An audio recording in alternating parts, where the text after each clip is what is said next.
is Terry Bradshaw, quarterback, Pittsburgh Steelers. It's 7:15. There's a new home run champion of all time, and it's Henry Aaron. This is baseball, Major League Baseball. And this is ABC's Monday Night Baseball, live from Fenway Park in Boston, Massachusetts. Looking. He's under the gun. He's flat. He throws. It is.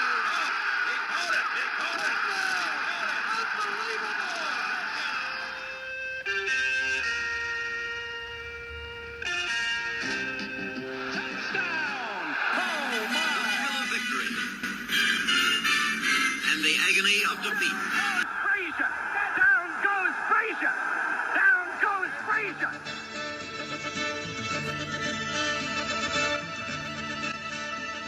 You are listening live to the Past Star Prime podcast. Well, you may be live, but this is taped. In fact, I hope you're alive. It'd be kind of weird if you're not. But anyway, still, didn't you guys love when Brett Musburger used to say that? You knew it was a big game when you heard that. You're looking live at Texas Stadium, where Roger Staubach and the Cowboys will take on Fran Tarkenton and the Vikings. But did you read why he did that? No. It was for the gamblers. Because then they would know. He'd say, you're looking live, so they would know at that time that was the weather that was actually at that stadium. So he said, he was on a show I listened to, and he just said, I did that because then the gamblers knew this is what it looked like at the moment. It wasn't taped. Wow.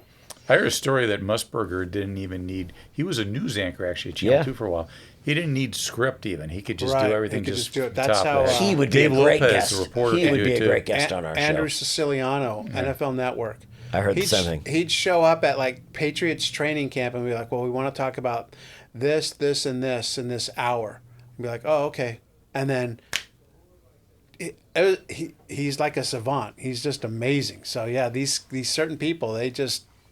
Anyway, we tape this, so there, the secret is out. Most of the reason we tape it is because Mark just can't stop swearing. It's Those I have Tourette's F-bombs syndrome. just coming out. And he's left in a and streaker right. club, so that Yeah, well, usually that's why takes there's no precedence. video. Well, Yes. you don't want to see me naked. Yeah. We've This had week, enough of it's it. only June, and we have an athlete returning to the... it's not June. It's July. July, isn't it? June, July, it's Right. a J. Well, like I it's in the said, we're summer. taping it, 2JU. so it is June, but we're talking about the July 15th, 1974 cover, and we have a returning person on the cover. In fact, two persons, Jimmy Connors and Miss Evert. They were on it exactly 5 months ago on February 15th. They are on it again after they both won at Wimbledon while they were engaged to each other. How crazy is that? Do you guys remember that? I do. I do. And they seem like the perfect couple, too. Really? Yeah. They're good looking and played tennis. I thought, oh, this is great. Best of their sports, and they were scheduled to get married on November 8th, the day after my 15th birthday. And then, I don't remember it at all. And it's funny looking back. I think they seem like he's just like, rambunctious and telling everyone to go to hell, and she's Miss Priss and Prom. But that's what made him so like, she was the yin to his yang. Yeah. So So anyway, Bill, one of my favorite guests from earlier this year is back today. Kirkpatrick was a writer at Sports Illustrated for almost 30 years, covering college hoops and tennis for the most part. Has great stories on Jimmy and Chris that I can't wait to ask him about. But I have a trivia question for you guys as we start off with Jimmy and Chris being on the cover for the second time. We've had one guy on the cover 3 times going into as we head to July 15th. Bill Walton. Bill Walton. You said it at the same time. Yeah. Great Now- minds think now, alike. Doesn't he have Twice- one? He has a couple more coming up, too, doesn't he? Twice it was Gerald Willett was on the cover, and there's Yeah, that's Bill right. looking up at him. That's and right. the other time was when they lost to North Carolina State. Yeah, But yep. nonetheless, the late, great, I hate saying that, Yep. the late, Bill great Walton. Bill Walton. So let's segue, shall we? Scorecard, Bill. Okay. 2 guys, Alan Hall, Gary Moore, usually go to the Lake Superior area in Wisconsin on weekends to play chess, but they decided to do something just a little different this time. They went to the bottom of their building's swimming pool to play chess, but management was having none of it. The 2 refused to surface and were in violation of pool rules, so management called the police. The patrolmen arrived, prepared to make the historic underwater pinch. So the police officer happened to be a scuba diver, so he had his own scuba gear. So down went the cop, out came the badge, and up bubbled the three. They were charged with criminal trespass on private property where they lived. They were released on a $1,000 bond. So they stopped them from playing chess at the bottom of a pool. Tell you, those criminals out there. I tell you. Yes, that's just those are chess masters. checkmate. Oh, my God. Yeah. So, I mean, we got to get those people off the streets. Exactly. Think about it. About enough of this. What do you want to do today? I want to scuba dive. What do you want to do? I want to play chess. Well, why don't we do both? Yeah. Get a cop out there to get down there. Man. NFL players are threatening a strike, and they have 25 non-negotiable demands. Always a good start to negotiations, right? These are non-negotiable. Wink, wink. Okay. One of them is a dress code. They basically want to dress however they want. Coaches have full control over how players dress. Players have had enough. They want to dress however they want, and SI agrees with them. I'll just say this. We live in a culture now that dresses like slobs. So I don't necessarily come down one way or the other, but the fact that we took control away from the league and gave it to the players has kind of just gone off the rails now when you see. Although, when you see most guys at the post-game press conference, you'll see Dak Prescott and all these guys. They look sharp as heck. They do. They do. Well, I'll go this to basketball. One of my favorite things in basketball is the shot of the players coming into the arena and the outfits they're wearing, and especially like Russell Westbrook will have some really interesting outfits. That's a word to describe it. Yep. Right. Cam Newton always did. Right. So I always thought that's fun. I like the individualism of that. They have to wear a uniform for the game. But I do miss. Let I'll them tell you express this. I mean, we used to talk ad nauseum about how much Pat Riley would spend on his suits. Yeah. Coaches don't do that anymore. No. They look They've like gone back. They look like they're playing a pickup game. Yep. And was it Allen Iverson or Steve Nash is why the NBA changed their policy, because they used to come out, and I know Nash used to come out like a hoodie, and he wanted them representing the league better. Right. And so they end up obviously getting clothing deals. But Allen Iverson was that's the way he was, and it worked out perfectly for him. But Steve Nash, I thought that was the reason why they changed the dress code. Yeah. Mark.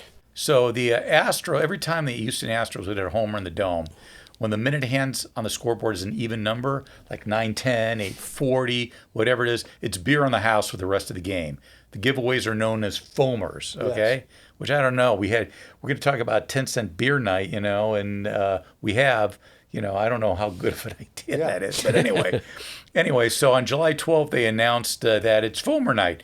And then they had to retract it because they realized that July 12th was already Baptist night. Yes. So, well, as I said, hold the foam, but the two shall never meet. Yes. The Baptists and the they foamers. Get pretty animated there. No they Baptist ever drink beer either, so No. Yeah, that's how it always works. All right, now they said it. Bill, you go first. Okay, Lee Trevino, after struggling to a 74 in the first round of the Western Open, one good thing, my wife tells me she doesn't care what I do when I'm away, as long as I'm not enjoying it. He was known for those quips, man. Yep. He was great that way. Mark, you got one? Yes, Teddy Martinez, a New York Mets shortstop, after making 5 errors in 5 games. I can't play perfect every day. He actually is perfect. He's perfect at making an error every day. Yeah. There's a reason why I've never heard of Teddy Martinez. I know. Wasn't there? No, was a Baltimore Orioles pitcher? Tippy. That's it. Yeah. That's it. Tippy Martinez. He might have liked the beer night. Exactly. Good. That's right. Very good. Good tie. Tippy. All right, now our cover story for Love and Money. Jimmy and Chris, soon to be Mr. and Mrs. Connors, won So on close. center court and led off the Wimbledon ball to the turns of a jingling cash register. Of course, the home crowd always is there rooting for Great Britain's Virginia Wade, but they go home disappointed each time. For the first time in memory, the traditional opening dance at Saturday night's Wimbledon ball was reserved for 2 singles champions who were sweethearts as well. Miss Evert, 19, and her fiancé, Jimmy Connors, 21. They both had just won Wimbledon. Think of that, 21 and 19. My gosh. And Wimbledon champions. Both. And Jimmy was getting the pub. Remember, he's in an earlier one. That's right. And rightfully so. And he ended up winning 8 Grand Slams, which is fantastic. But Chris ended up, if you really want to argue, the better tennis player. Oh. I mean, she won 18 Grand Slams, which is just unthinkable, you know? Yeah. Because of the fact we've sort of lost her in the midst of all the other great women tennis players, you read this article and you read about her, she's absolutely unbelievable. Yeah. I mean, unbelievable what she accomplished. Yeah. She beats her doubles partner in the finals rather easily, 6-love, 6-4. Connors had an even easier time dispatching of 39-year-old Ken Rosewall in straight sets, 1-1 and 4. So they may have had a couple of tough ones early on. In fact, Chrissy almost lost in the first round to Australia's Leslie Hunt. They were tied 9-9 in the third when darkness came. She awoke and went and practiced with Connors, in particular return of the serve, because obviously he would hit the ball much harder. She comes out, she breaks Hunt, and she wins 8-6, 5-7, 11-9. Wow. And then when she plays Morozova, she was 15-0, I think, 15 or 16-0 lifetime against her. Never lost. She was a roommate and everything. Never lost. Dang. That's just domination. You know, when you win anything, you always have a close call somewhere. Whether Yes, it be the NCAA that's tournament, true. That's the true. playoffs. So that was her close call. But what I find fascinating, I'm looking at the pictures here, and there's the shot of Jimmy Connors, and it looks like he's playing with a metal racket. I remember when the metal racket started replaced the wood rackets. But then you go back and you look at the picture of Chris, and she's got the old-fashioned wood racket on there, which I found fascinating. They both get a new car out of the big win at Wimbledon, and a combined $40,000. Man, it's just crazy. I mean, that's big money at that time. I know but that it's we millions say that now. you know, but how does 40,000? It doesn't equate to the 2 million or whatever we get now. I mean, well, 40,000 back then again is a lot of money. So 40,000 today would probably be, I don't know, 250, 300,000 maybe? Yeah. I Right? don't know. So the price, the purse money has just gone berserk. And, As well it should. Look, more power to it. Yeah, if you can get it. I thought this was interesting that basically John Newcomb loses to Rosewell, and then Rosewell beats Roscoe Tanner. Newcomb could not remember the last time he had lost a love set. I think Ken Rosewell can win it, and I hope he does because he's running out of time, said Newcomb. If there's someone I'd like to see win it, he'd be the one. Basically, they all wanted anyone to win it but Connors. Who was disliked, yeah. Who was not very well liked on the tour. I'd be rooting for him too, said Stan Smith, if I weren't playing him. Smith was serving for the match in the third set and at one point had match point, but Rosewell fought it off and won a thrilling 5-setter. Playing Connors is like fighting Joe Frazier, Dick Stockton said about him. The guy's always coming at you. He never lets up. Waiting for the trophy, Connors thought that it might be the only time in his life he would win Wimbledon, and he started crying. It wasn't. He won again in 1982. So it'd be like if, you know, Djokovic and Venus Williams a couple years ago were a couple. I mean, they were just... That's a true power couple. And not even really, because they were, for our country's sake, they were both Americans, you know, and Americans... That was Americans were dominating in tennis. In tennis. Yes. Yeah. We talked about that. We used to do the tennis thing. Where did all the name Americans go? Right. Because you had that run where it was Sampras and Agassi and Michael Chang and guys like that, and then all of a sudden it's really flatlined. Ended. And, well, you know who's ranked second in women's tennis right now? It's an American. Is that right? Is it? Who?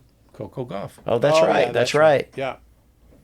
She's legit. Right. So, and if she gets and continues to play the way she can, she'll be huge, because there's no one in tennis that we can get behind, at least American-wise. True tennis fans just love the sport, but Americans it's so like funny having because, someone. you know, Tiger Woods, the biggest thing Tiger Woods may have done is spurred on a next generation of golfers. I mean, golf is in... There are more great golfers now in the U.S. and internationally than ever before. Yeah.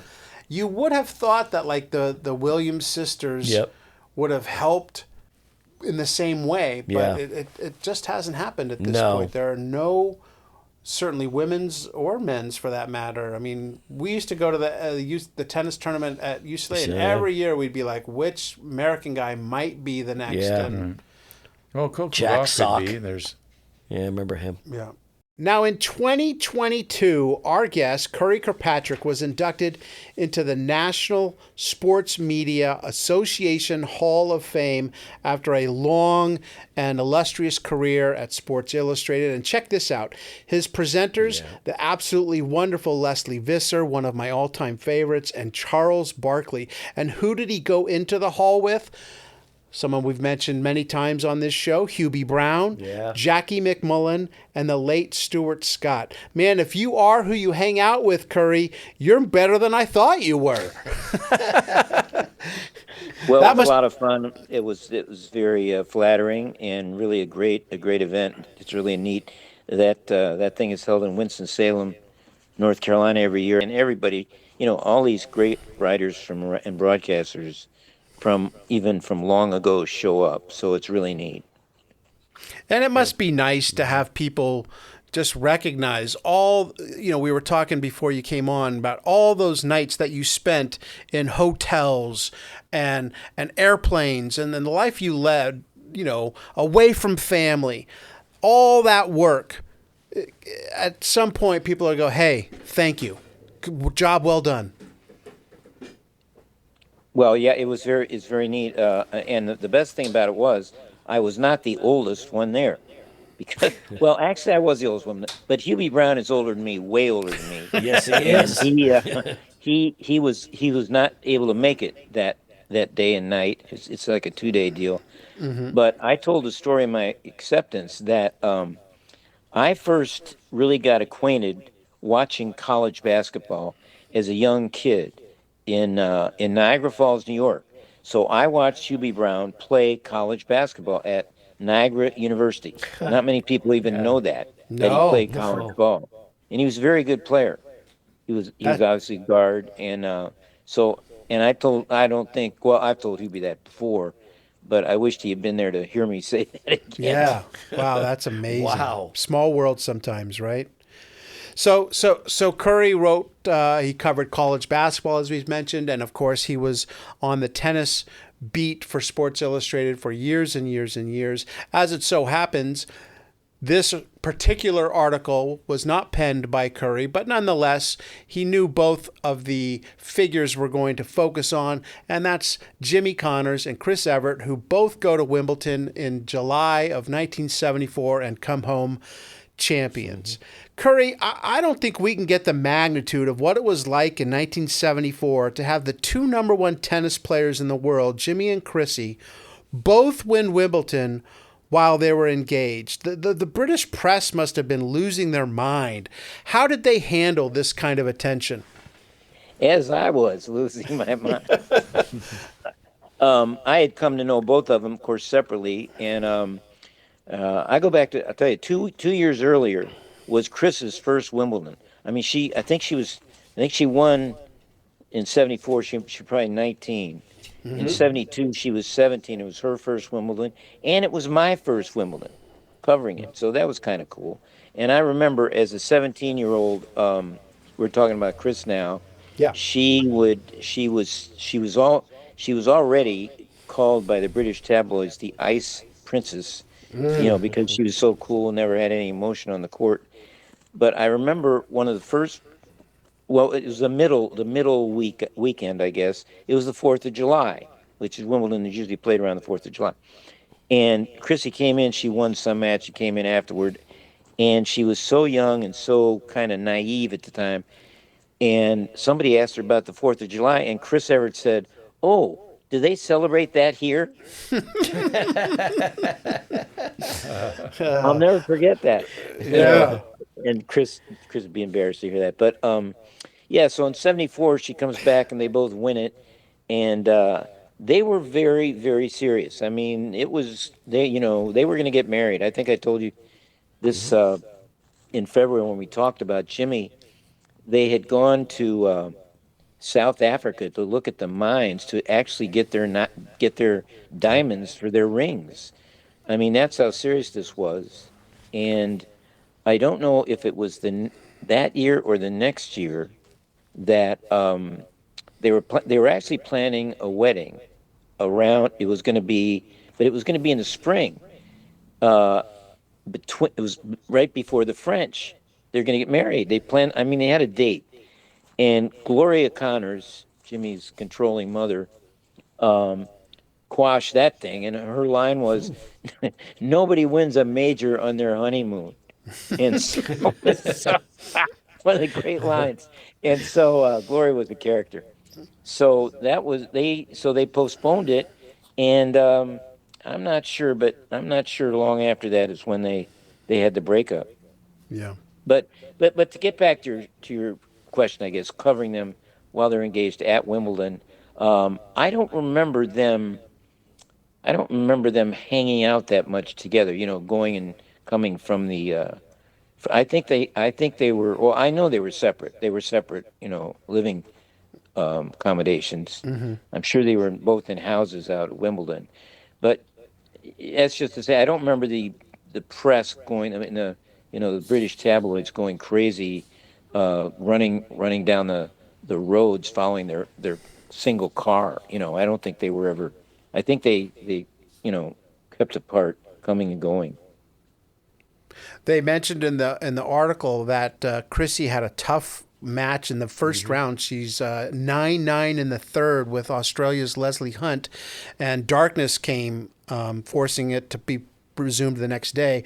And that in the morning she woke up and practiced with Jimmy, and specifically returning his serve. So you know they were close enough to where he was of service to her. The next morning, she breaks Hunt and wins the 3rd set 11-9. So that you can imagine the tabloids surrounding the outside practice court with that. Hey, what made Chris Evert such a great player? What was it about her game or demeanor that made her stand out? Well, first of all, she was like an ice princess. She was so unemotional all the time. When she's winning or losing, you never would be able to tell on points. I mean, you talk about, they talked about Bjorn Borg was like that, but Chris was even over and above that of an unemotional player.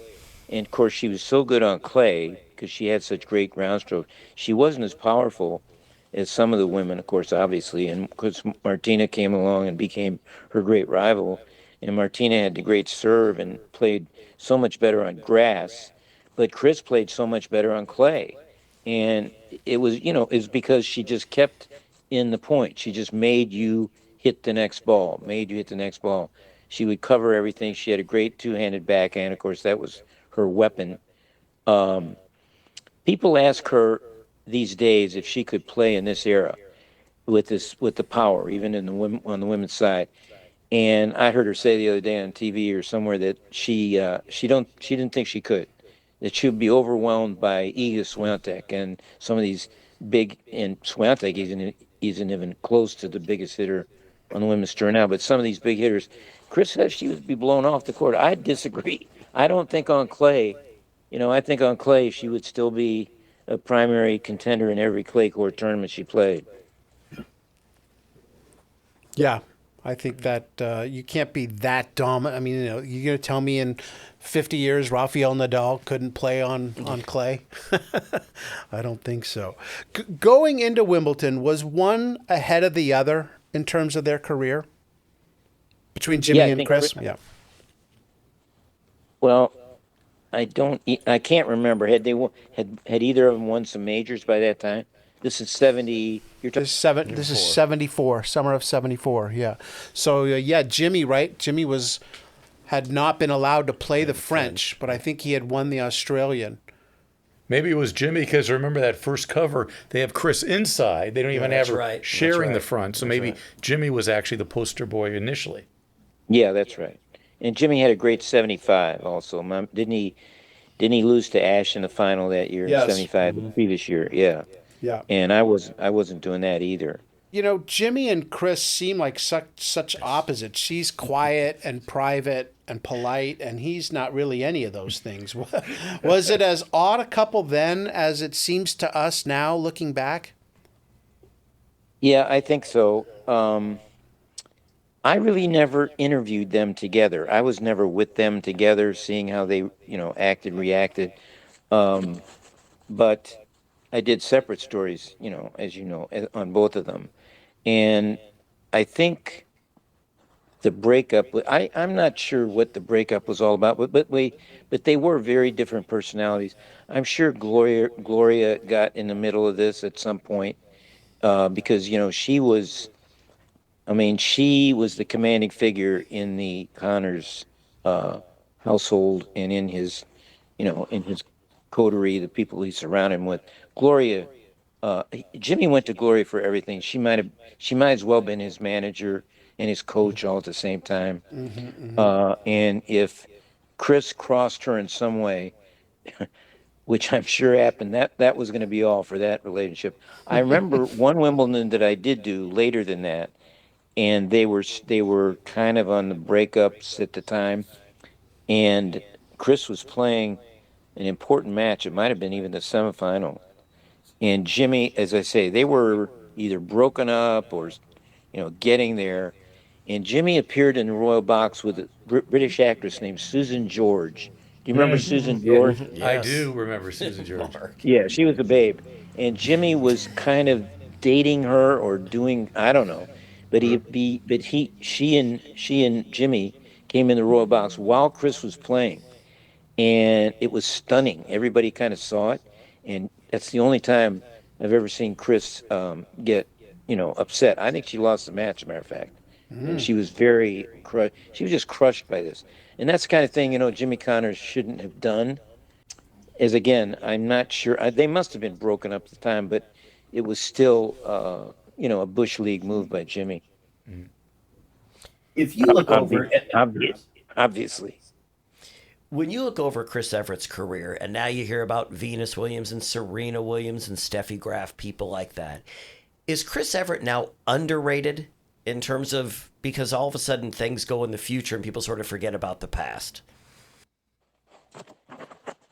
Oh boy, that's a good question. I'd never heard that before. All those tennis players of way back are now kind of forgotten now.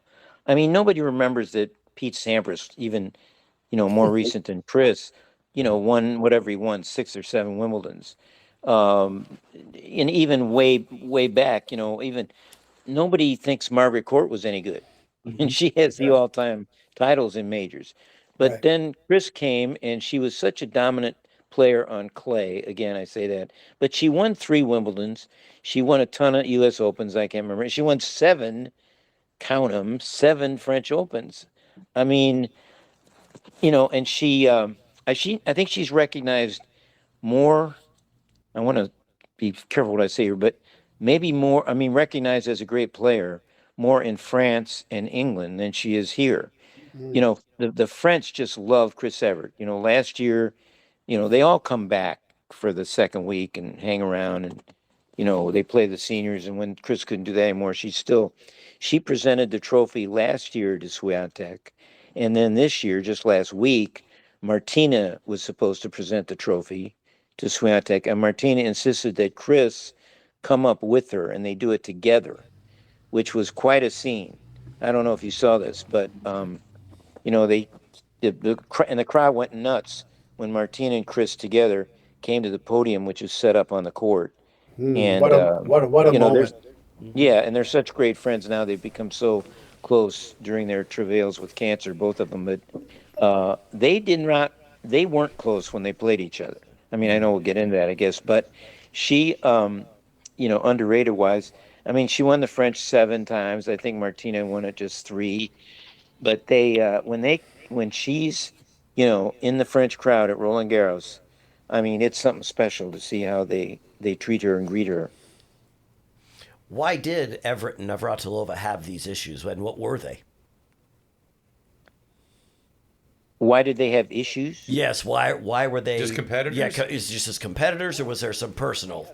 They were Okay. just the two best players in the world and kept playing each other. I mean, I can't, I should have gotten the number down. You may have it. The numbers of times they played each other is absolutely ridiculous. I I think it mean, was 80. Yeah, I've got it. yeah, I've got it here. It's something. I mean, I submit, it may be the greatest wow. rivalry, in sports, any sports history. I Yeah, they mean, the played 80 longevity, times. the longevity of it, and the level, the highest level, playing tons of finals against each other, and they would have to, dress in the same locker room and meet each other and sit there and look at each other, and they were quite different personalities. Also, Martina was very outgoing and very abrasive at times. Chris never said a crossword in her vocabulary all the time I covered her. But I do want to say this, that we had a big story. I don't know, after that, with Chris on the cover. I think she's on the cover, but the title was "It Say Hello to the Girl Next Door." So she was always, and that's a long profile did on her, but she was always thought of by the public as this really little sweet little girl next door. But off the court and in the locker room, Chris swore like a sailor. Oh yeah, she was raised in a very strong Catholic family. Her father Jimmy was a tennis pro in Fort Lauderdale, and she had two brothers, I think, and and a younger sister. But it was a very staunch Catholic family, and I think when Chris started traveling the world, and her mom traveled with her for some of that time, the first few years, she got access to the world. Right. And she would tell, I mean, the girls would tell me all these stories about Chris telling dirty jokes in the locker room and talking about the male players. And she just swore all the time, never in public. But she was, I don't know if she ever, what we would call, trash talk these days. I don't think Martina and Chris ever trash talked each other. I do think they threw a few, psychological barbs at times during a tournament when they would ask Chris about Martina or vice versa. But I don't think they personally, did any trash talk. Although in those days, maybe, trying to do psychological stuff was considered trash talk. Now Right. Connors and McEnroe did trash talk, but Yes. so Yes. the men did it. I don't think the women did it in those days. What changed between them to have them become lifelong friends? Well, I think they will claim that it started when they were still playing, but I don't believe it. I think it was only after they both retired that they became, close and very close. And I think, again, these players as they age, they do TV and they do radio and they're at the majors every year and they see each other, still. And I just think that they were doing stuff together. People would try to get them together, and they'd do, publicity stuff, and I just think they started recognizing that, this was going to be a friendship, no matter what, even if they didn't want it to. I mean, they would realize that they're no longer hitting the ball against each other, and I think they became really friends. And then when I think Martina first uh, no, maybe Chris got her first cancer. I mean, Chris has had several bouts, and they got really close then. The way she played the game, where she never gave up on anything, maybe helped her battling the cancer, where she never gave up to the cancer either. Oh, for sure, for sure. I think, I also, while we're getting into her personal life, I mean, going way back, she had the thing with Connors, and then she was really on the side, kind of a playgirl, because she dated a ton of people before she married, the British player John Lloyd. And I mean, she was going out with, I remember, she would date um, Burt Reynolds, people like that, Jack Ford, and people. I mean, people like that. She was on page 6 of the New York Post and Daily News a lot in the off weeks that she wasn't playing. And so then she married Lloyd, and that was that was really going nowhere because I think that was the difference in levels and in power was so different. John Lloyd was just sort of a a mid-level player. He was never a Grand Slam player. He was the darling of the British crowds. Of course, he's a great-looking guy, and he was the number one player in England for a while. And that was a great matchup that the British press loved. But I think privately, that wasn't going to last because Lloyd was, he was just another guy, and Right. Chris was, queen of the world, of the tennis world. And I'm not sure. I can't remember how long that lasted, but I will tell you this story. When she was married to Lloyd, now this is after she was married. Of course, they're both playing separate tours, and a good friend of mine was the head guy at Converse sneakers. Then Converse, of course, was the big tennis brand way back, and it's before Nike was even invented. And he would he was on the road basically taking tennis shoes to the different tours, to the different players that they sponsored. And his name was Joe Dean. He was a basketball announcer a long time ago. You might remember it, but he was the head of Converse forever, and he was on the road before he became president. And so he would travel in the back of his van. He would have tons of these boxes of tennis shoes, and he would go to where Connors was playing, and he would go to where Chris was playing. And he told me they used to this after this after Chrissy is married, and this is after Connors is married to Patty, the Playboy Bunny. Okay, so and Jodine told me that Chris and Jimmy would give him little envelopes with notes to each other to put in a box of sneakers when he would go see Jimmy and he'd go see Chrissy. They would be exchanging notes. And of course, he never opened the notes, but something was going on there. Right. Wow. And I remember covering this was a really strange deal. I remember covering a mixed doubles tennis tournament that one of the management companies, I'm sure, had set up, and it was in Dallas or Houston, I can't remember, but it was down there, and they got all the great players to play doubles against each other. It was really neat, and of course, Jimmy and Chrissy played together long after they were separate. They were married, different people, and they played together, and the questions at the press conferences were all this sexual innuendo and marital innuendo. It was fantastic. I loved it. And would they play along? And they were going along. Oh yeah, they were winking and saying all this stuff, and it was like a comedy act. It was great. It was great stuff. That's fantastic. That's fantastic. Yeah. So tell me, Curry, you're covering these people for years and years and years. Does it at some point stop becoming just a professional relationship? And especially with Chrissy, do you become friends with her? Yeah.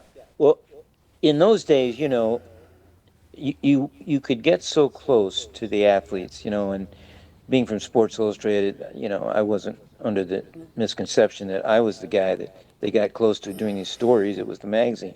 But Chris did. I was thinking this the other day. I think Chris and Bill Walton are the closest athletes I ever got to. I mean, I was really became close friends, lifelong friends.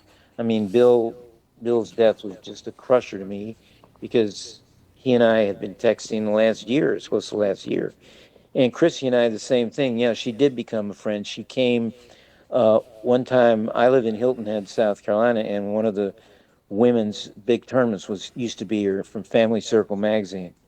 And of course, Chris would come every year and win the thing.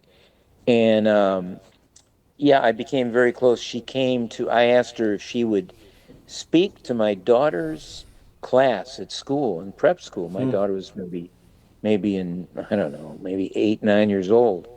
And Chris came to the school and visited the class, and everybody just went nuts. And then she spoke to the entire school. The school is very small, about 150 kids, but she spoke to the whole school. So she would do stuff like that, just as a friendship. We hung out when I was married at the French Open. There's a great photo I have of Chris and John Lloyd and Marianne and me, Mary, my wife, and myself. and we're at the dinner, the grand dinner at the French Open. We're all dressed up, and it was really cool, formal dinner. So it was that kind of relationship. I knew her through her, through her divorce, and then her romance with Andy Mill, the skier. The skier.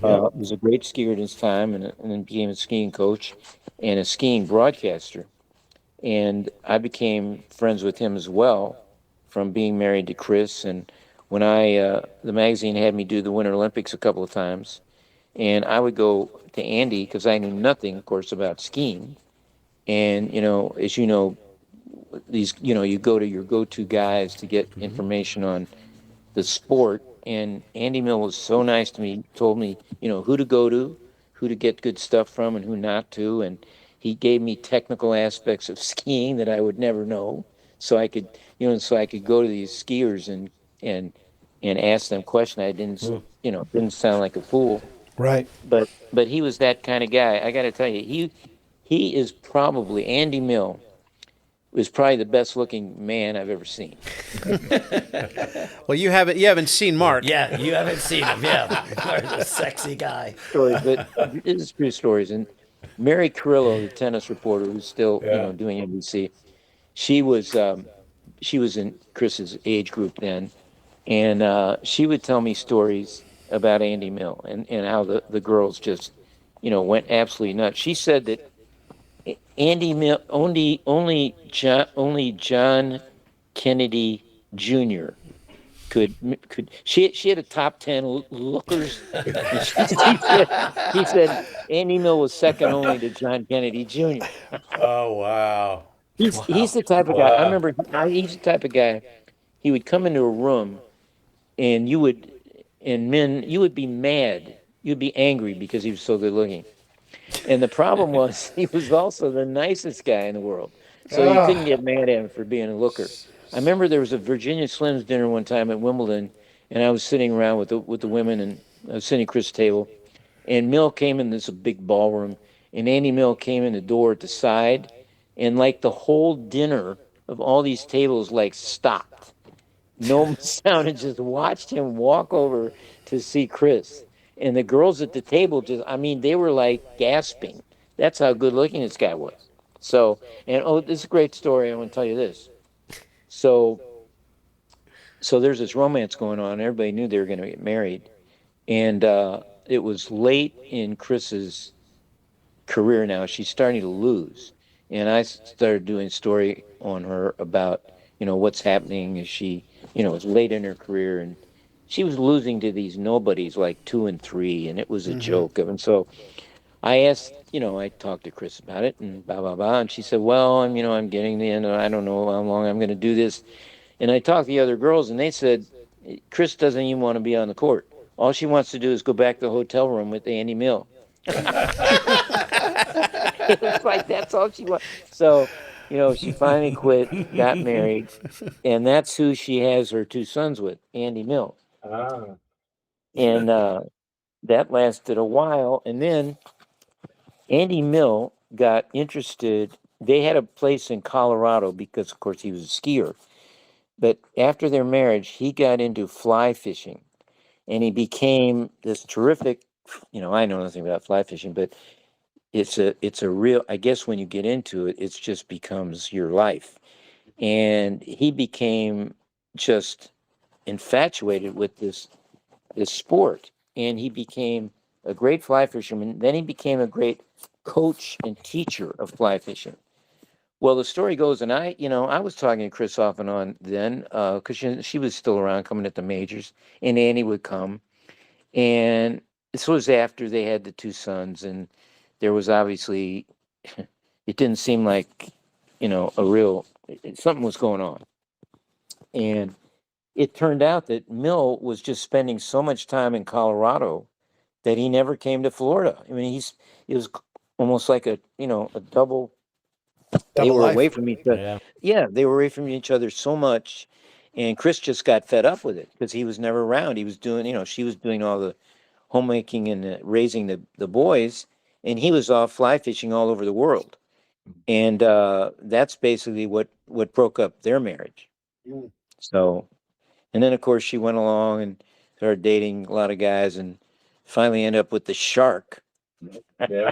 Right. Remember, Right. remember Not that? long. Yes, I Greg Norman? do. Yeah. Yeah, Don't Greg blink. Norman. Don't Yeah, don't blink. Yeah. Yeah, that lasted about 3 rounds. Yeah. And Andy, but you know what? While they were together, people probably remember this. While they were together, Greg Norman, who was retired at the time, he was long over the hill.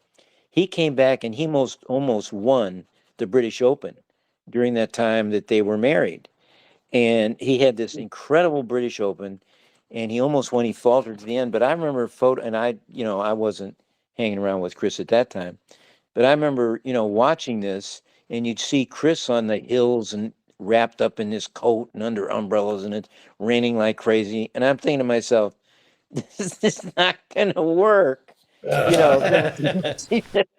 I mean, if she's going to have to go to his, senior tournaments where they're played in England, she's not going to bundle up. But anyway, yeah. So as you say, that lasted in the blink. And of course, everybody wondered what that prenup was all about. I mean, that must have been unbelievable. Like, I'm not sure who had the more money. Right. Right. You would say automatically the Shark, but Chris had been, she was doing commercials and all the other stuff forever Right. before she ever married this guy, and was getting tons and tons of endorsements. Yeah. And Shark would come to Hilton Head and play in the tournament here, and he would have his yacht docked at right off the 18th green at Hilton Head, and it was breathtaking to see the Shark's yacht. So he had some dough himself. You mentioned briefly, Curry, about Chris's battles with cancer, and I understand that she is going through that yet again. I know her sister died of ovarian cancer, so this is, always a tough subject, but in this case, even more so. Is she doing okay as far as you're aware of? Well, I text her from time to time, especially when she's on TV, and now that tennis is starting up again. And I texted her in May after she, the second episode, she got it again. Well, it wasn't May, it was earlier than that. And she texted back and, said, I'm fighting again. And, she doesn't like to talk about it. But I sent her a brief text after the ceremony on Saturday when she presented the trophy, because she looked great. I don't know if you saw, she was in a red. Well, last year she looked spectacular when she came on.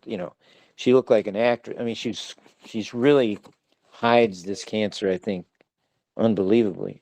So, and she looked really terrific last Saturday coming on the podium. She had a red dress on, and she came out with Martina, and it was hard to believe these two, have been stricken by this terrible disease in the last, 5-10 years. And, she looked great. I got to tell you one story before I forget. This is going back a ways. This is early 2000s. Now, Chris, I must have been doing a story on her, and the bad part of the story is I don't remember what story I was doing, but it might have been one of those, end of career jobs. And, I had a lot of other friends on the women's tour, and I did some story and it got out, and I did not use this particular incident. But Chris, a few years ago, I was going over some scrapbooks in my attic, and I came across a letter that Chris Evert sent to me. It was this very short, one paragraph. No, I would say a note, not a letter. But it said, "Dear Curry," I'm trying to get it right straight, but she said, "I understand you've been pumping people about my friendship with," and I'll go a little longer before. And I stared at this note, and she said, "I understand you've been pumping people about my friendship with so and so." She said, "This is a friendship that does not need to be publicized and enlightened," or some word she used. And I hope that you will be above that. And the friendship was with Donald Trump. Oh, wow. Well, this was a few years. This was like when he was president. I was staring at this note because I don't ever remember that, of course, because it had to be in the early 2000s, right before she stopped. And when Trump was just another boy developer on page 6 in New York Post. But yeah, they she got around, but she sent this note, and the last line was, I know you will be above that. And I'm thinking to myself, wait a minute, Chris. I'm thinking to myself, Chris, you don't know me after all these years. That's my wheelhouse, not being above that. I am who I am because I'm not above that. That's right. Exactly. I was stunned. So I quickly framed that baby. I showed everybody. I tell everybody that story, and they go, "Oh my God!" It's unbelievable. Too funny. Kurt, That's seems like you have a story about everybody. Everybody. So I should just I'll give you our guest list of people we had. Yeah. Larry Zonka. No, but- I was with him. But this is funny. So you That's have been, Curry, you've been on the show twice. Larry has actually been on the show twice. And I know great. Saturday Night Live used to have this thing, the Five Timers Club. If you Yeah. host it 5 times, you get a I jacket. get a jacket. I Right. need So a jacket, yeah. 3 more appearances, and we're going to get you that jacket for the Yeah. Five Timers Club. And the fact that you laid that nugget about Bill Walton on Yeah. us will be calling. Yes. That's for Yes, sure. that's Curry, right. there's a Bill Walton cover coming up in about 2 months. Yeah. Yeah. Well, I hope you'll be game to come on again. Yeah, but Oh, this for sure. this 5-timer thing ties in with a trivia question. So the last time you were on, we had that trivia question, the 50-50 from involving someone David from 50 Niven. years ago. Right. David Niven. Right. remembers. So I'm going to tie it into Saturday Night Live. Okay, which of these two actually hosted an episode of Saturday Night Live? Was it Jimmy Connors or was it Chris Evert? One of them hosted Saturday Night Live. I want to say Chris. You are correct. All right. November 11th, 1989. Wow. And the musical guest, the Eurythmics. Annie Oh Lennox. wow, that's Yeah. great. What? Yeah. That's a great question, Mark. I love that. Wonderful. Well, Curry, I can't thank you enough for As once always, again man.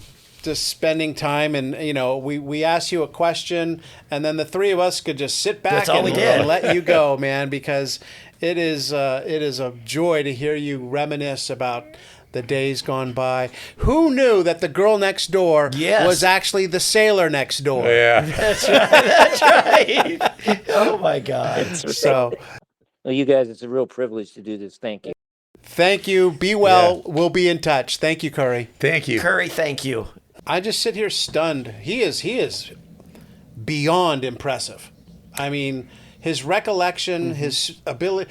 I don't know how a guy like that ever retires because he's got so much still to partake. Like right then I'm thinking, well, you should write a column on my 2 best friendships Yes. that I ever had in sports, Chris Evert and Bill Walton. But he even remembered Mark's trivia question. Right? He remembered I'm thinking, Yes. David Niven. I don't even remember that I trivia know, question. neither do I. And I kept thinking, damn. But yeah, I mean, and I mentioned it to him off the air, but he's like this great world-renowned chef. And you say, chef, I only have these 2 ingredients. Make me a Yes, dish. that's and true. he makes you the most incredible dish. Right. And he knows, all of a sudden, Larry Farmer. Yeah. We could have been on there all day. We're going to have to get those 5-timer jackets going, man. Then. Yeah, we have to get some sort of towel or something. Yeah, No. absolutely. Right now we have Bob been Ryan, meaning to do that. Larry Yes. Farmer, Sooner and than Curry. later. Those 3 so Sooner far. than that- later. Yes. He's a gem. My no question. man. All right, guys, let's move on away from Chris and what's next? Bang Bang drama at Daytona. So here's a weird one for you guys. I'm obviously not a big racing guy, as I don't think either of you are as well. But obviously I know who Richard Petty is, right? He finishes second in the Firecracker 400 to a guy named David Pearson. You guys ever hear of David I Pearson? had heard of him, yeah. You had? Yes. Okay. Well, you should have. A Hall of Fame racer, Yeah. one of the greatest guys in NASCAR of all time.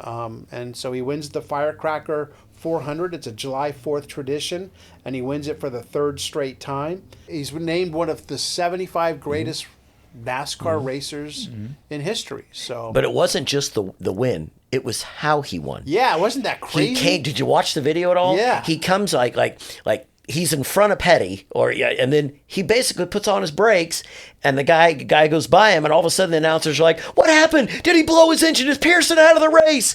And then Pearson gets right in on him. He's way back, comes up and slingshots and just booms. Yeah.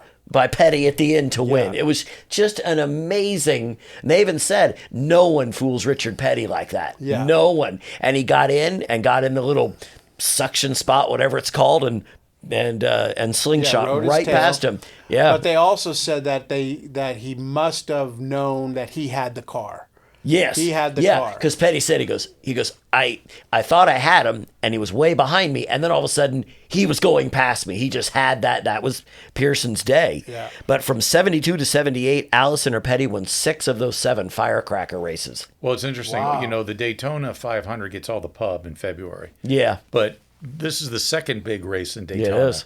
A great way to celebrate the 4th of July. And it's not that it went through the Firecracker 400 to the Pepsi 400, and I forgot there's another name for it now. It's the same race, but it's okay. not the Firecracker 400 anymore. That's too bad when they Yeah, do that. because that the is a second name that major you race don't at forget. Daytona. Right. You can very easily forget Pepsi 500, Right, 400, right, or the other Jiffy thing, Lube but 400. Firecracker, you just I Right. love and that one. And that says 4th of July. Yes, it does. Yeah, Yes, they it lose a does. lot when they change that.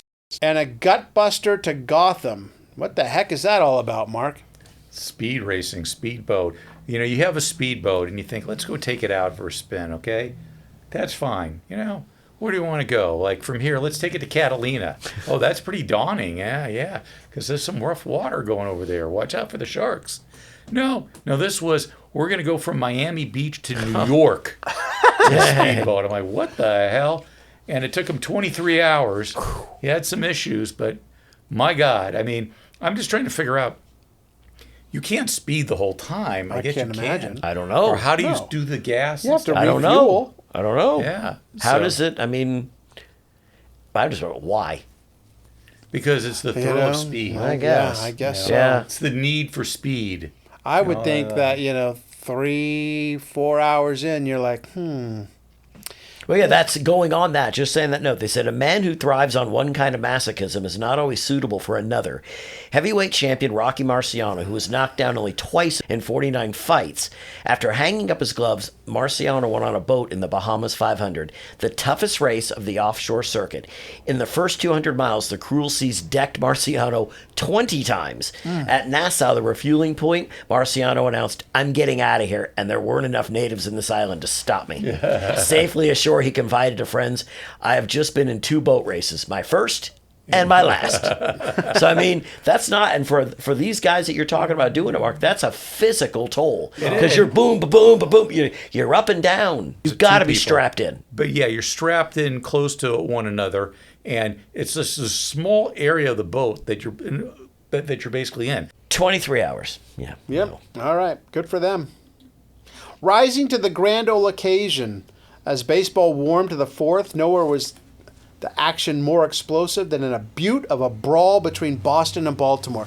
So that was the sub-headline. And I got to tell you, I had to I read this article twice because I saw a butte of a brawl between Boston and Baltimore. And I kept waiting to hear about how Right. someone took it in the ear and they, it was a hot July day and they brawled. There was no brawl. They just meant like they fought to the end playing baseball, which is fine, but a little misleading. Would have really been misleading to a younger version of me. He would have been like, that's bull. Oh, no, the fight. I want someone going down. Anyway, a 5-game series in Baltimore between these 2 AL East rivals. Actually, the first 2 games in Baltimore, and then the next 3 at Fenway. How strange is that? 31,000 fans turned out for the first 2 games of the series, and it occurred to me that baseball wasn't the draw then that it is now. I mean, think of that. 31,000 for 2 games between the 2 best teams. School's out. But isn't TV done a lot for that in terms of Right, and for the attendance-wise? longest time, they Yeah. used to argue the opposite, that if you televise it, Yes, that means no the one will fans come. won't come. Yeah, And they do. Just the opposite. Anyway, the Orioles were a perennial powerhouse, but in 1974, they drew less than 1 million fans. They were just like the A's. Yeah. 12,000 a game. So had a- how bad was the attendance is a great quote. One of the fans in the crowd was a streaker. Ran onto the field. What did Why the do you always Orioles look at me? What did the Orioles GM Frank Cashin say about that? Give him $50 and tell him to come back tomorrow. We want that ass in the seat, literally. The Sox take the first 2 in Baltimore, then they head north for 3 more at Fenway, and right away fireworks. Dave McNally gets called for 2 balks in the first inning, and you can just imagine how Earl Weaver took that. Oh, yeah. Wouldn't get mad or anything. Loses his mind, goes on a 10-minute tirade. They both get tossed. But it fires up the O's, who take both games of the doubleheader. 5th game is a brutally hot day in Boston. 13,622 fans for the 5th game. Brutally hot day in Boston. I kept waiting for, like I said, for this fight. Didn't happen. Baltimore wins that game. They take the series 3-2. So. And they win the division by 7 games. Right. Yep. They finished 91-71. Yep. This despite the fact that Palmer basically had one off season his entire career, and it was this year, 74. But who did the Orioles lose to in the American League Championship? Who could that be? Team that's Scott. Who? anything about. Swinging A's. Yep. Vegas The A's. 70s were all about dynasties, baby. It was. All about dynasties. Requiem for a Fastball, part 3 of the series by Pat Jordan on his minor league forays. Really enjoyed all 3 pieces. Perceiving the truth that he can no longer execute the pitch on which he has based his life's hope, the author completes his odyssey in a place of reptiles, death-defying insects, and a nightmarish, garish fish. So anyway, he's 19 and he's married and he's heading to Waycross, Georgia. 6 weeks after getting hitched, he is away from his wife, still chasing the dream. He writes, "I could not have known after the bloom of hope I had experienced in the Florida Winter Instructional League that the end was so few pitches away." He pitched 12 batters on his first day and he didn't get one of them out. And then it dawned on him, I'd forgotten how to pitch. None of it made sense. So like we mentioned earlier, this is basically what happened to Steve Blass. It just, all of a sudden, he was like, what am I doing out there? Just lose it. Right.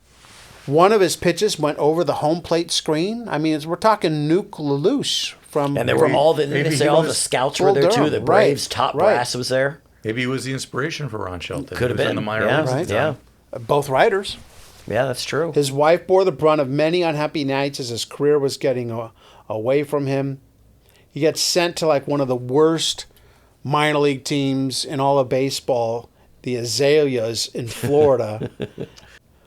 Loved this story about a guy named, what was his name? Jim McCook? No.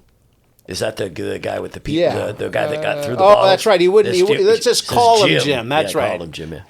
Anyway, Jim's leading the league in hitting. Okay. And the pressure's getting to him because a guy behind him playing for Tampa is coming up on him, a guy named Pete Rose. So Jim is like seeing that he's hitting 340 and Rose is 330. And then the next day it's 339 and 332 and blah, blah. And he is not taking well to the pressure. He starts begging his manager to get taken out of the games. Don't put me out. I'm not feeling well. My knee is acting up a little bit. And the manager's like, get in the damn game. Shut up. So then one night it sends him over the edge. He goes to his hotel. He's drinking beer after beer after beer. And when he's done with the beer, he throws it off the balcony. And he's hitting cars and people down below. He gets charted off by the police. The guy's leading the league in hitting. They never heard from him again. Wow. Exactly. Never. Right. So yeah, he didn't really take well to the pressure of that. Anyway, it was the guy's career, Pat Jordan's career. He basically had a bad game, another bad game. They stopped using him almost entirely. And one day in the middle of the night, he comes home, tells his wife, we're done.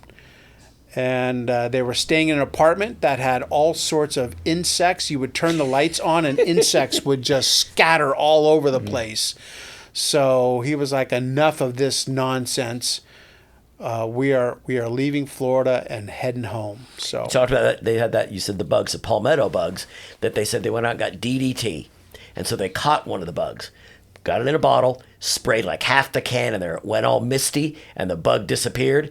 So they waited a few minutes, put it out, and the bug crawled out, went in the wall, and they thought, okay, we're gone. Yeah. Unkillable. And then they went, he talks at one time about going fishing, Billy. Yeah, that's right, Todd. Right? Yeah, that's a good one. And what goes on there? It's like this creature from the Black Lagoon comes out, and he's with this buddy, and they both are just sitting there shocked Yep. as this thing comes from out of the water. He says it's like 6-7 feet tall. It snips both their lines. Yes. And they're just sitting there like thinking, well, we're basically dead. And They then said it like stared at him. goes before it came back in up. the Yeah, water, yeah. and they leave. And he goes, we never mentioned it. We never said a thing. We just basically watched Godzilla come from Yes. out of the water. and just Loch clip Ness their Monster. Yeah. and just clip their lines. Yeah. You know, It was basically God. saying, all right, I'm letting you off this one time, Yep, time to leave. but you best get out Yeah, of here. done. So it was a great 3-piece series by Pat Jordan. I would like to read that book. More baseball. What a difference a day makes. Dick Williams was managing the A's to a second straight World Series title in 1973, but then he resigned after he couldn't take any more of Charlie Finley's antics. But since he was under contract, Finley wouldn't let Williams take a job with the Yankees. So instead, he's been managing a softball team. Softball? Softball? I don't know anything about softball. In Hartford. But when the Angels approached him, Finley said yes. And so after 2 innings of a softball game, he hopped on a plane to Anaheim as the new skipper of the Halos. He replaced Bobby Winkles, who said Frank Robinson was to blame for interfering in his relationships with younger players. Williams' first move was to make Robbie the first team captain in Angels history. A good choice. I got to think, man, if you're a manager at that point in your career and you're like, Frank Robinson, I mean, Yeah. you got to get Frank Robinson on your side. You because have that to. makes the whole team on your side. Yeah. Yes. And Frank Robinson was managing not long after that. Yeah. We Cleveland, talk I about think. player managers. I'm not sure if he was ever a player manager, but Cleveland He Indians. might have been with Indians. Cleveland, yeah. Was he? Yeah, I think so. Okay. His debut, I think, did he sweep a doubleheader from the Tigers, I want to say, in 77? What is that? But I'm saying that's, Dick Williams was a great manager. He ended up taking the Padres to the World Series in '84. With the Angels, that was his worst 3 years of his managerial career, 2.5. They fired him midway through the third season. And when they replaced Winkles, the guy that was the interim manager, evidently the Angels didn't see talent here. It was Whitey Herzog. Oh. So they let him go. And I'm not saying hiring Dick Williams was bad, but it's just, some organizations sort of, They always ying when they always should make yang. they always usually make the wrong decision. Yeah. Even if it looks like the right decision, it usually turns out wrong. We spoke a little bit about this last week when he had pitched in 10 games in a row, but Dodgers reliever Mike Marshall pitched in a major league record 13 straight games. In his streak, which began June 18th, he had 6 wins, 2 saves, and a 1.67 ERA. If they ask me to pitch in the next 20 games, I'll be ready. Just a phenomenal weapon. Just a weapon to have, a guy that could pitch every day and pitch well. And Marshall, at that point of the season, had 11 wins, and John Hiller of the Tigers caught him at 11. So you have 2 relief pitchers who both have 11 wins, and we're talking like midpoint of the season. Right. It's nuts. Right. All right, people section. Mark, what do you got? Oh, Dick Gregory, the comedian Dick Gregory. Mm-hmm. So apparently he's a pretty good runner, too. He just set it off from Chicago to Washington on a month-long marathon to dramatize the worldwide shortage of food, especially in drought-stricken regions of Africa. So, he's running all over the country, and apparently he was in high school in the 50s in Missouri, he was on the track team, and he was a champion in the mile, actually, in 51. So he knew how to run. And Dick Gregory was this great comedian. I remember someone telling me a story, I hope it's true, where he's in the Deep South, and he walks into the restaurant, and they see this black man walk into the restaurant, and the locals go up to him, and he orders like chicken or something. And they go up to him and they say, whatever you do to that chicken, we're going to do to you. So he looks at the guys, he looks at the chicken, he grabs the chicken, and he kisses it. So that Dick Gregory for me. That's the story I hear. I like it, so I'm going with it. Good, stick with it. Good. Billy, you got one? Yeah, there's Bobby Goldsboro. He was a country western singer and writer instead of, say, a football player, because just seems to get injured a lot. He's brittle. He said he broke his ankle the first day I went out for track at Auburn University. And in high school, I broke my hand the first day of basketball practice. In baseball, I spiked myself behind my right knee, 8 stitches. I ran into a light pole catching a football. That cost me 13 stitches over an eye. I broke my wrist mini biking in South Dakota. The upshot is Goldsboro has a new contract with the television series, so that is actually going to keep him healthy. And he actually was a fairly good songwriter as well. It's "Call Me Later," I think was one of his songs. Oh, really? Yeah, no, I But remember he didn't get Bobby injured. Goldsboro. What's that? I remember Bobby Goldsboro. Yeah. Never heard of him. No, you don't listen to country music. I don't. Well, no, he did Neither say, it's do I, funny, he did actually, say but he did get injured. He said, at a recent show at Astro World in Houston, he was able to laugh about his latest injury. I cut my toe on a Rice Krispie that had been hardened on the floor overnight. You ever try to get a Rice Krispie off like the side of a bowl after it sat there It overnight? it sticks like glue, like super glue. No. That's Yeah. when I stopped eating them. What kills me is I was like, if that goes inside Yeah, me. it sticks with you. my Sticks daughter to will you. kill me for this, but she will throw a cereal bowl back in the sink, and with some pieces of the cereal still in it, and That's after a what my couple sister hours, used to do. it just Yeah. hardened. Yeah. And you need a chisel to get You that do. thing Really out. do. I You mean, do. the water has to be 1,000 degrees Yes, to for get it that come off. Yep. Right. I have one more thing in the people section. Go ahead. Wilbur Young, who was a 285-pound defensive end for the Kansas City Chiefs, a rising star in the league. He took up a hobby.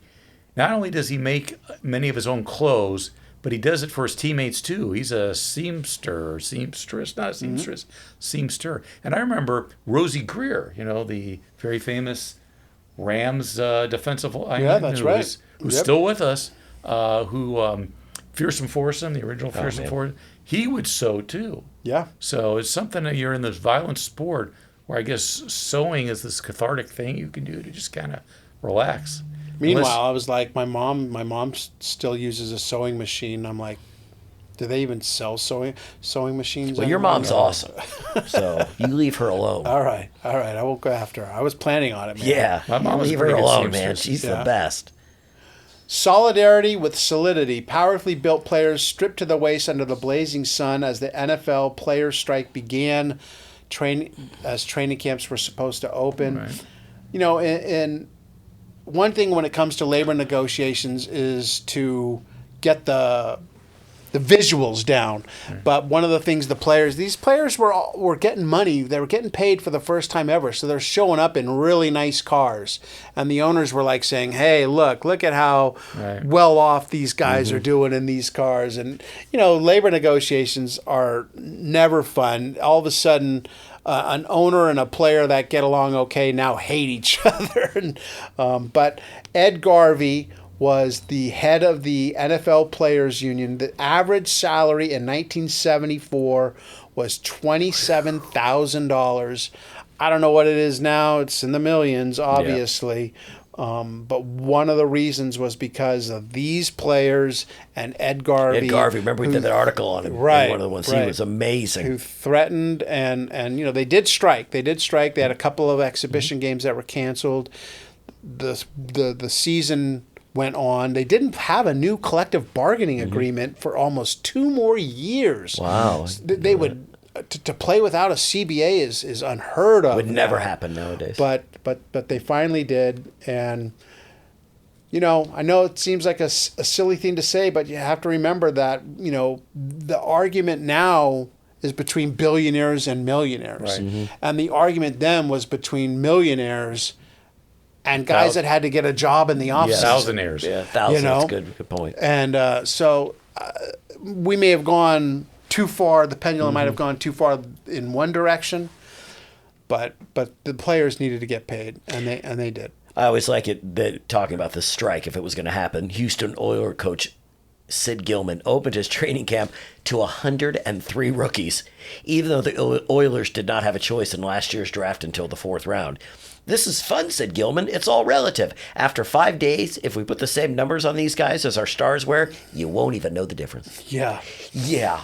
That We might saw be that why when, they were when winning. was the strike that they 1 and did play 13. the Scrabs? Yeah, was that The Scabs. 83? 83. Yeah. And you could tell the difference. Yeah, you And then could. the officials 82. years It ago. was 82. And remember the officials struck years ago? Yeah. And they had a situation in Seattle where the one guy called a touchdown, the one guy's waving it off, the one guy's going like this. Yeah. Not good. So, never good. 4 minutes and 20 years. Even at the age of 6, I didn't know a lot of these people, but I knew who Roger Bannister name. was. Yeah. The first guy to ever run a 4-minute mile. And now 46 days later, someone else did it back when he did it. He did it in 1954, so this is now 20 years after he did it. Of course, now it's 70 years.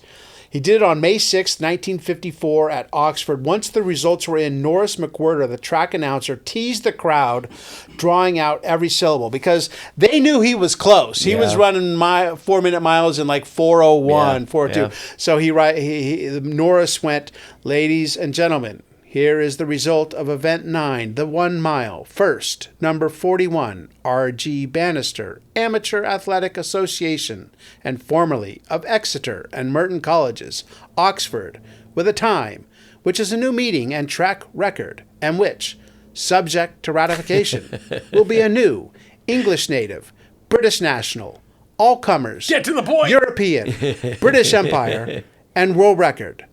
The time was 3, and he couldn't finish the rest. Yeah, right. As soon as he said 3, the crowd went bonkers, and they didn't hear that he said 3 minutes 59.4 seconds. Now, where would that put him today if he raced that They time said today? that as of 6 years ago, and I couldn't find all the stats, 500 Americans had beaten that record.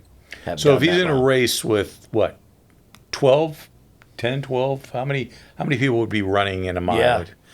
He would finish today with that time. But the 11th?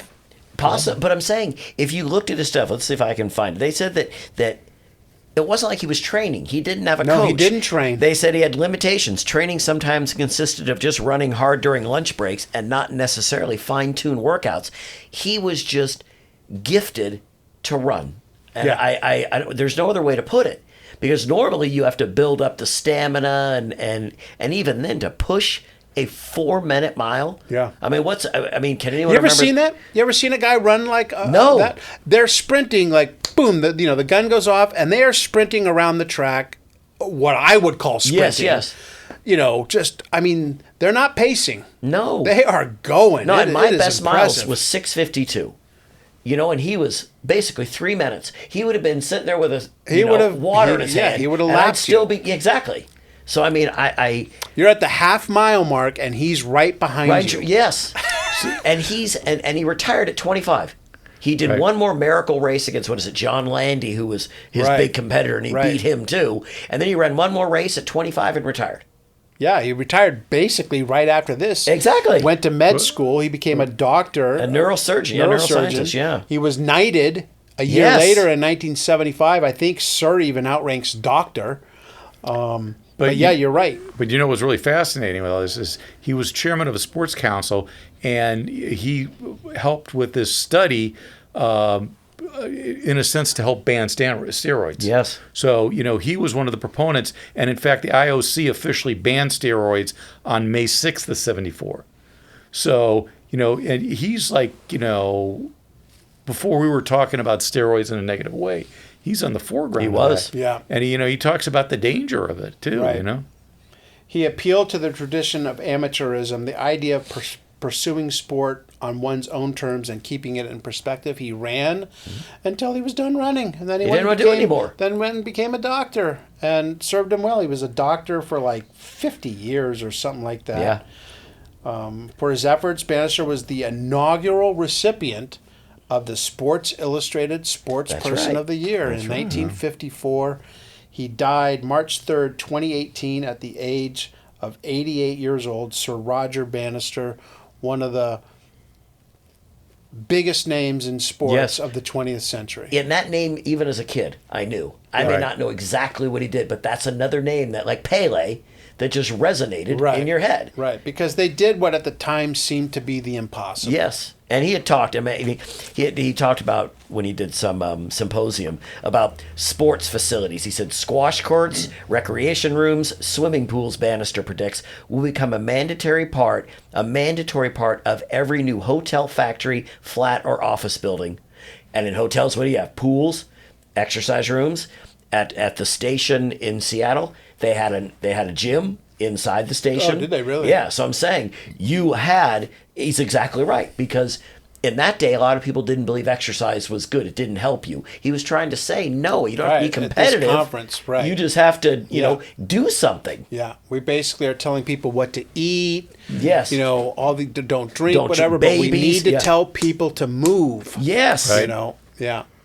Ahead of his time. Like a shark. Did you read that thing, the one thing about that they had a treadmill So they had a treadmill, absolutely remorseless. This machine, it was the equal of running up Everest in 6 hours. Anyone would break. You had to breathe from great gas bags, and they had blood guns, which sprang a blade into your finger to measure lactic acid levels as you labored on. You poured sweat, your spine turned to rubber, and driving up the incline, there was the most extraordinary effect of your chin and knees meeting in front of you. Near the end, there was blood all over, and when you broke, you staggered and rolled onto a mattress, trying to hit the off switch as you went down. Roger himself ran to breaking on at least 11 occasions. Wow. Yeah, that sounds like me after 20 minutes I know, you're on the Peloton. I know you have actual knives. 10 minutes after the Peloton, I'm bleeding. And yes, I'm just saying. Unbelievable. That's determination right Yes. there. For the record, Mark. Well, retired San Diego Chargers running back Mike Garrett, former Heisman Trophy winner, 8-year pro with the Chiefs. He was in the first Super Bowl with the Chiefs and Chargers, and then became the future athletic director at USC. Yeah. I've met him 3 times, and I didn't really put it. I knew he run the Heisman. He was just such the nicest man. I interviewed him the day they hired Pete Carroll, and they had the press conference. Yeah. He was a really, really nice guy. Well, I never met him, and I hate SC. So. Well, there you go. Me too. No, for all the SC people out there and for future SC guests, I apologize. I don't apologize. I love him. Jeremy, did you go to USC? You like USC, though. Oh, my God. Jeremy, you're not a bad man. I knew I liked you. That's it from now on. Nothing but UCLA paraphernalia from me when I'm in there. Stop. Come on. Blue and gold, wherever you see. A London bookie sent the love duo of Chrissy and Jimmy off at 36-1 if they both won Wimbledon. So bettors collected handsomely on betting on the power couple there. 19th hole, anything from either of you guys? I don't think we have anything, so we might as well just say goodbye. Wrap up another edition of this venture we call the Past Our Prime podcast. I want to thank Kirkpatrick for once again joining us, taking us down that memory lane of when Jimmy and Chris almost marched down the aisle together. Chris at the age of 19, Jimmy at 21. So thank you, Curry, as always. For Bill, for Mark, for SC fan Jeremy, I'm Scott Johnston. We're Past Our Prime. See ya.